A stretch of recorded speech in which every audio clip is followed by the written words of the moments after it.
won't. Thank you. Supervisor Mitchell. Thank you very much. Thank you.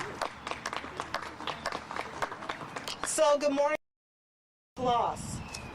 West Athens, to be specific. It's a pleasure to be here, and as the governor knows, while I may be new to the county, I am certainly not new to this community or new to the game. And I will define the game as when government and community-based organizations form an alliance. I believe powerful, magical, important things can happen. So that's why I'm really pleased to be here.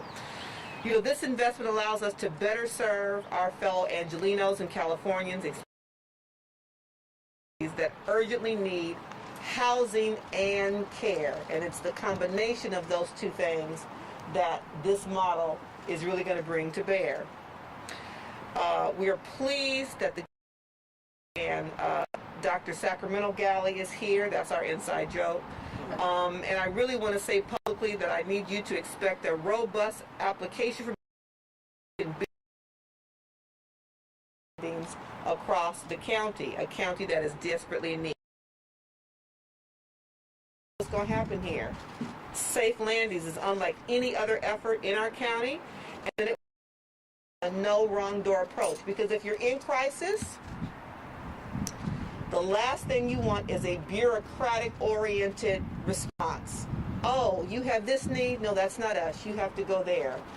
Oh, it's 7 o'clock at night on a Sunday. You have to wait till Monday morning when they open at 9 o'clock. That is not what this model is going to be about, because it's acknowledging the true needs of the community. Again, as was already stated, there's no wrong door entry point. That's what makes this what we believe is a national model, and hopefully a model that will be replicated. We look forward to working with our partners at the state to, again, creatively find ways to make sure we cover ongoing operating costs, but to really use Safe Landings, West Athens, as a pilot and an example that we can really launch and spread our wings to make sure that every Angeleno across this entire county has the experience of a safe landing when they need it. I mentioned Dr. Sacramento Galley. It gives me great pleasure to bring forward the State Secretary of Health and Human Services, Dr. Mark Galley.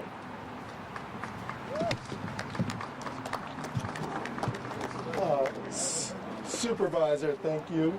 Luana, thank you. It's a pleasure to be back at this site that just a couple of years ago was a plot of dirt, empty plot of dirt owned by the county. The dream or the idea of really spreading the model that you've heard about started then. It's been a tremendous journey and a tremendous effort. I want to thank my colleagues and friends at Housing Family, Libby Boyce in particular, for the amazing work that she's done to get us to this place. Just want to highlight a few things. The plot of dirt was here for a very long time. We got mobilized around an issue that for so many communities is across the state is a huge challenge. What do you do around the issue of people experiencing homelessness in your backyard? It was not just county driven. It was not a few people at the county with some funds to be able to community effort. Of engagement that happened with the church and the school behind me, the businesses around this site, the school down the street that trains health professionals that one day will be working here, taking care and providing services to those who are residents. This was an all-of-community effort. The process really engaged and answered questions, and that is what the model is here today. I want to pick up on something Luana mentioned. Federally qualified health center to deliver services here. Your vision around revitalizing and really making was just passed or just agreed upon with the feds. So many new services to bring together health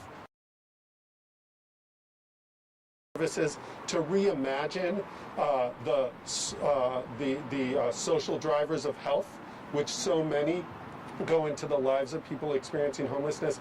This site, for the operating services supervisor, will have an opportunity to bring here in the lives of people earlier than they would have normally had. And then, Luana, you mentioned the effort around diversion. And yes, prison, yes, hospital stays. This place can get people earlier, start serving them earlier in a way that is culturally sensitive to their needs, pets, stuff, all of the above, welcome here, 24/7, a model that we hope through our ongoing evaluation, ongoing investments, that we'll see safe landings all across the state. So without further ado, Governor, thank you for the real privilege to get to do this work at a statewide level. Reminds me, being buildings are going up, and I imagine the lives of people being served here. What a tremendous opportunity, and appreciate your leadership in this space. Thank you. Thank you, Luana, for your spirit and your generous words, and particularly of Dr. Galley. It's wonderful to be here with the supervisor, and I'll talk more about it in a moment. This is exactly what the state of California needs to be doing. This is a project funded with roughly 12 from the county, $15 million from the state, and additional resources that were cobbled together, about a $32 million project. This project emanates from an effort near the end of the Brown and credit Governor Brown for a $50 million appropriation statewide for projects like this. And while $50 million at the time, led by then Budget Chair Holly Mitchell, not Supervisor Mitchell, was significant, it pales in comparison to what we approved last year at the state. Rather than a $50 million appropriation statewide to support projects like this, large and small, we are putting in over $3 billion to rebuild the largest infusion, largest infrastructure investment in California's history, to rebuild our behavioral health system, to invest in infrastructure, invest and programming like Exodus and others, to get serious about the issue of mental health, to get serious about those that are self-medicating with drug or alcohol addictions that are out there on the streets and sidewalks, to get serious about addressing so many of the issues and behaviors that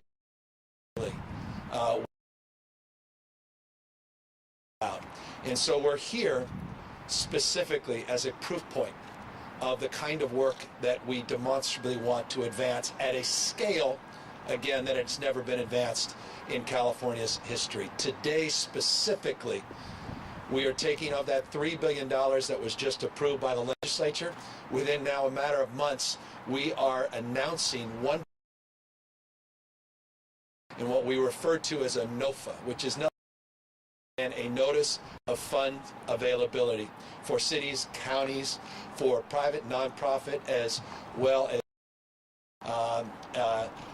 entities to take advantage of. These are partnerships that we are expecting to move forward expeditiously, and I want to be specific about that. We're not talking about 10 years. We're not talking about even 5 years. There is a specific launch date. We want these to be what we refer to as launch 2024. So we want projects that have been in the works. We want these dollars to be catalytic to get these projects moving forward. And we want to see people off the streets and into programming like this and back up on their feet and living lives out loud. And so that's the purpose of today's announcement. Our investment in infrastructure, housing, and supportive services, a commitment to build established here in the state, Exodus being demonstrably, and to continue our partnerships with cities and counties and others to continue to leverage resources, but to advance a resourceful mindset to go and address the issues out on our streets and sidewalks. I'll close just by amplifying what was said, because this is incredibly important, and the supervisor understands this as well or better than anybody else. One of the great struggles and frustrations we all have, as a former mayor, I can attest to this, is meeting people where they are. So many, this entire system, homeless system, was for a world that no longer exists. We treat in silos. We built a system in silos where we're treating people's substance abuse or mental health needs. We're treating their physical or mental health needs without addressing socioeconomic needs. We have silos, and we send you one program here, and then we refer you to another program there. We assume you have transportation. We assume you can navigate the forms. We assume you even understand where there is. That system, by definition, has failed us. We can't system any longer. We have to reimagine that system. We talk about whole person care. That's what we mean. It's that integration of physical and brain health with the issues associated with myriad of other challenges. And we bring that all together. No barriers. And what makes this special, what makes this unique in the nation, is there are quite literally no barriers, 24/7. Or a cat. So many people on the streets say, you know what? No, I'm good. And we then have designed in our minds that people are service resistant because, well, they say they're fine. And then you find out, wait, they're not fine. It's that we don't have a system that is designed to support their dog. Or they're a couple. And you know what? With respect, it's a system. And so you can't have couples. Or, let's be honest, they're still struggling and still self-medicating. And that's clear and in evidence. And the program requires you to be clean and sober before you come in. Or you have serious behavioral health issues, and having a lot of people in a congregate facility or setting on bunk beds in loud noises next to a freeway, that's not a safe place from your perspective to continue to be in that campment, out of sight, out of mind. You've got to meet people where the program does all of that and more. And as the supervisor said, the and more is we also deal with storage issues, which is a huge impediment. Do not underestimate all of these issues being major impediments to getting people off the street. So with respect, we've been as dumb as we want. Even investing in these programs, and what we are investing in doesn't work. It's obvious. So today we're announcing with renewed vigor and enthusiasm investments in things we know work that turn people's lives around and can address this issue fundamentally once and for all. Again, no one's naive when it comes to the issue of mental health, issues of substance abuse, issues associated with. There is no having made it. Success is not a place, it's not a definition, it's directional. And so we're with these issues. We have been historically, but we are notably challenged at this historic moment in California's history. And we are asserting ourselves with a $14 billion two-year commitment, $3 billion specifically for behavioral health, with historic head on. Finally, forgive me for the long-windedness, we also are asking the legislature this year to do more still.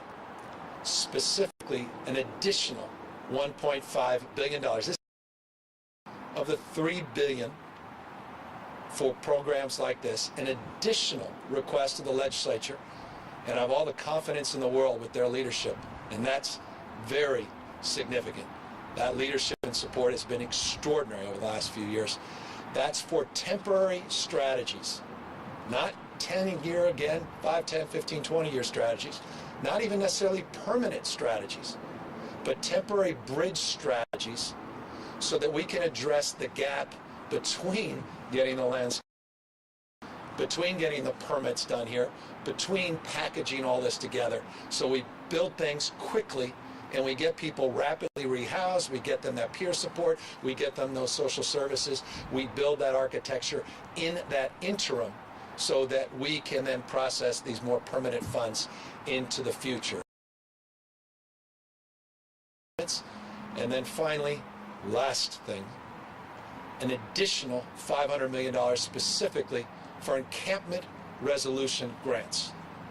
That's not about kicking people out of sight, out of mind. It's about resolving issues associated with encampment and addressing those issues where we provide access and supports to individuals, but we address the encampment crisis in this state head on as well. And that is also part of, again, another $500 million, $2 additional $1 billion of requests, all part of this 2-year, $14 billion commitment to address what's happening on our streets and sidewalks and out, and for many out of mind as well throughout the state of California. So again, gratitude to all the leaders that are assembled here today, all the lives that you will change, the trajectory not only of their lives, but the lives of their loved ones, and the example, because we know this. Once a mind is stretched, it never goes back to its original form. And we met a young man just a moment ago, who I won't mention his name, whose mind is now stretched, and who believes in himself in a way that he hasn't believed in himself in the past because of Exodus, and forward to exiting the crisis after crisis after crisis that he has been challenged and been experiencing over the course of many years of his life, because people like all of you are here and not giving up on him. And so we thank you all very much for that. With that, we're happy to take any questions. My name is Donna Littlejohn. I'm with the Southern California News Group. Talk a little bit about the challenge that you're going to face in finding property for these will follow. One of the things I'm proud of in the last few years, then working with the Board of Supervisors, we created as-of-right zoning, some CEQA and related local planning reforms at the state level to drive without the usual labyrinth of not in my backyard. So there are a number of CEQA waivers that we have provided for projects like this that are part and parcel of the funding that we're provided. That's something that does, and that barrier to getting projects cited, and we are driving that. Now, not everyone's happy with that. I'm going to be honest with you. A lot of folks just want to solve a problem, but they don't want it anywhere near them. But the only way we're going to address this is each and every one of us through it takes upon ourselves to take a little bit of responsibility. We'll all do a little bit of our part in historic ways and record numbers. 58,000 people we got off the street. 50,000 through housing through Project Home Key. Those Home Key units went up in record time using the tools we provided with those CEQA and land use reforms that were part of the funding. And so that's the answer. But it's substantial in terms of aiding the location and siting of these projects. Good morning, Governor. Claudia Cisneros for Estrella TV.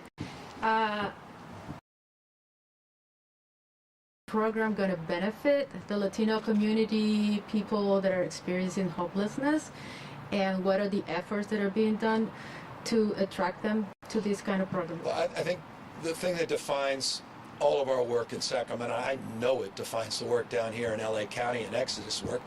Not only do we meet people where they are, but we do it in a culturally competent way. We recognize by definition one size does not fit all.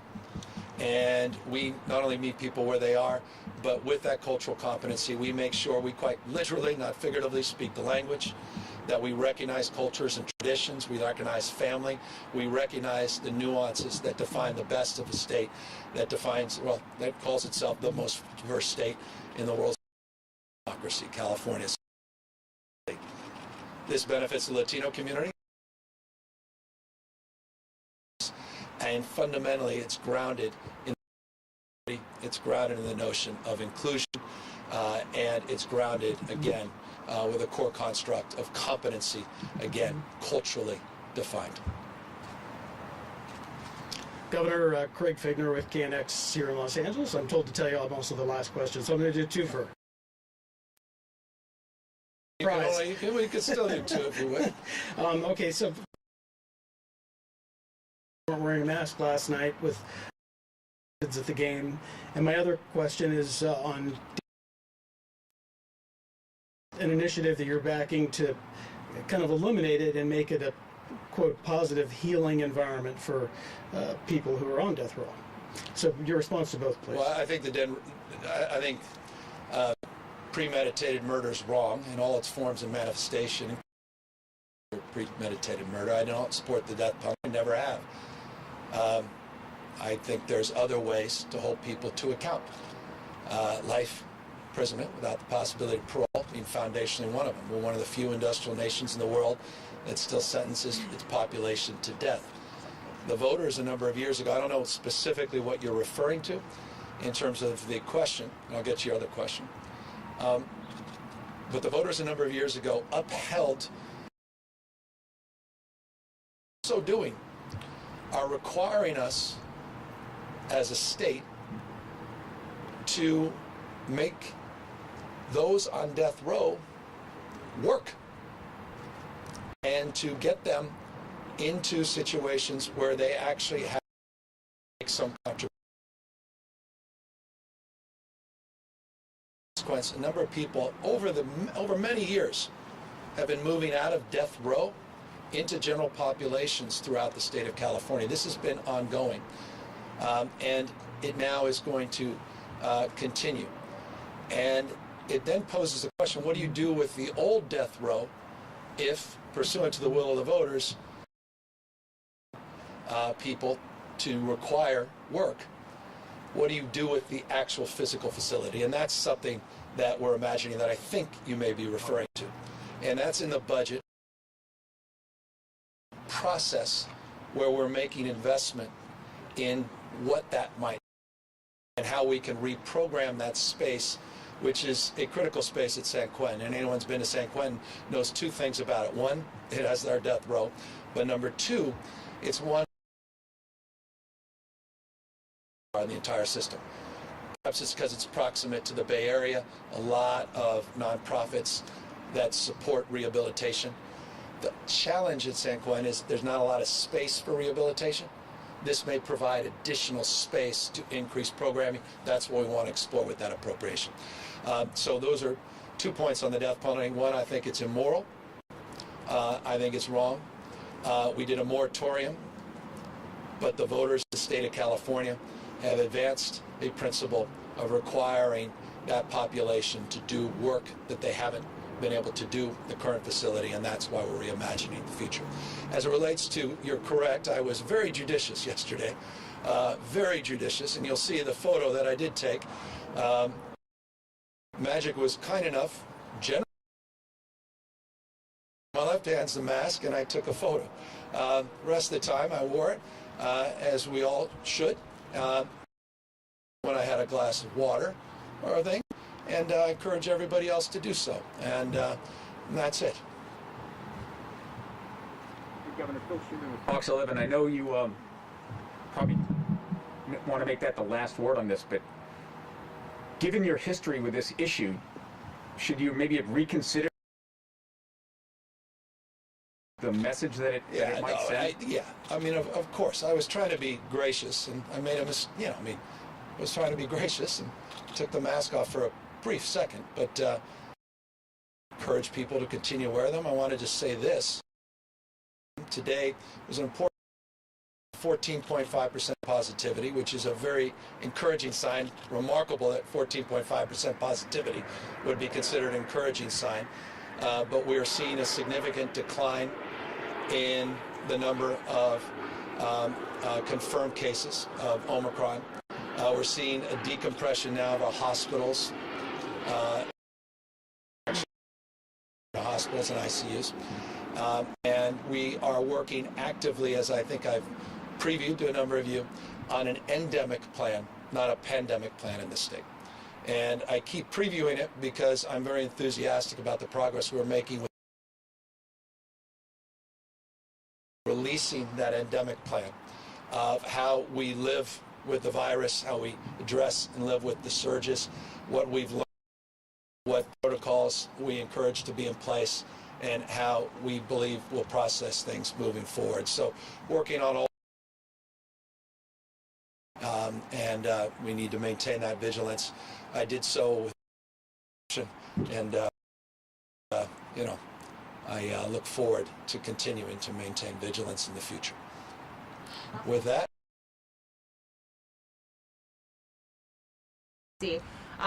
going back to the death penalty bit of it, it's been 16 years since executed somebody. What kind of difference realistically will this make now? well, the voters upheld the death penalty, and so it's interesting. When the voters upheld, they didn't. I don't think many supported in that effort. Death penalty. They also affirmed a responsibility for CDCR to actually move that population on death row out and to get them working. And so, again, that's been happening, modest number of people over the course of the last couple of years, and then we've got to now increase.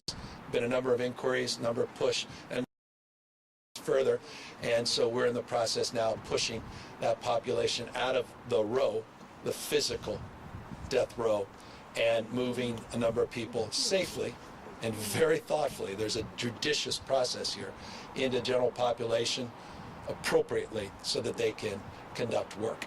Again, and why I think we should eliminate the death penalty and why I believe that's long overdue. And I'll continue to remind you, there are few industrialized nations that execute their citizens. And I don't need to tell you this. We know this well. It's just all the evidence is overwhelming in this space. Secondary to wealth and race. And that's a hell of a thing. The prospect of you ending up on death row has more to do with your wealth and race than it does your guilt or innocence. Think about that for a second. When we talk about justice, we preach justice, but as a nation, we don't practice it on death row. Quite the contrary. And so, forgive me for being elevated on this. I am. Gets my blood boiling. I'm not gonna be responsible for knowingly taking someone's life, particularly when we're doing everything we can to save people's lives. California has been doing that and leading the nation in that space. So we'll continue to maintain but I look forward to advancing more leadership on reforming the death penalty here in